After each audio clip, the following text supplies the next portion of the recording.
Hi guys, welcome to my YouTube channel. మన video first time చూస్తున్నట్లయితే subscribe. అందరికి ఇష్టమైన కర్రీ అండి చికెన్ కర్రీ. చాలా సింపుల్గా చేసుకోవచ్చు. ఎలా చేసుకోవాలో చూపిస్తారండి. ముందు మిక్సీ జార్ పెట్టుకొని అల్లం, వెల్లుల్లి, దాల్చిన చెక్క, లవంగం, ధనియాలు, జీలకర్ర వేసుకొని మెత్తగా గ్రైండ్ చేసి పక్కన పెట్టుకోండి. చికెన్ వాష్ చేసుకొని పక్కన పెట్టుకోండి. పచ్చిమిర్చి, ఆనియన్స్ కట్ చేసుకొని పక్కన పెట్టుకొని బాండీ పెట్టి స్టవ్ ఆన్ చేసి మీకు తగినంత ఆయిల్ వేసుకోండి. ముందుగా గ్రైండ్ చేసి పెట్టుకున్న అల్లం వెల్లుల్లి పేస్ట్ వేసుకొని పచ్చివాసన పోయేదాకా వేయించండి. కలిపాక అప్పుడు కరివేపాకు వేసుకొని ఒక్కసారి వేయించి తర్వాత కట్ చేసి పెట్టుకున్న ఆనియన్స్, పచ్చిమిర్చి వేసుకొని ఒకసారి కలిపేసి మూత పెట్టండి. 5 మినిట్స్ మగ్గాక తర్వాత చూస్తే ఇలా గోల్డెన్ కలర్లో వస్తాయండి వీడియోలు చూపించిన విధంగా. తర్వాత పసుపు వేసుకొని ఒకసారి కలిపేసి ఇందాక వాష్ చేసి పెట్టుకున్న చికెన్ వేసి కలపండి. ఇలాగా నేను చెప్పిన విధంగా చేస్తే చాలా బాగుంటుందండి చికెన్ కర్రీ.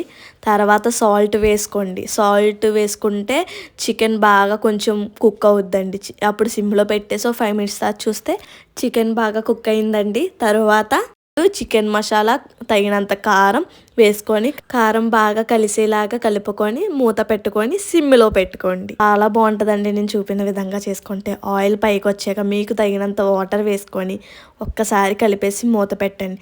తర్వాత చూస్తే టేస్టీ అని అందరికి ఇష్టమైన చికెన్ కర్రీ రెడీ. ఒక్కసారి నేను చెప్పిన విధంగా ట్రై చేయండి. చికెన్ కర్రీ చాలా బాగుంటుంది. Okay friends, bye.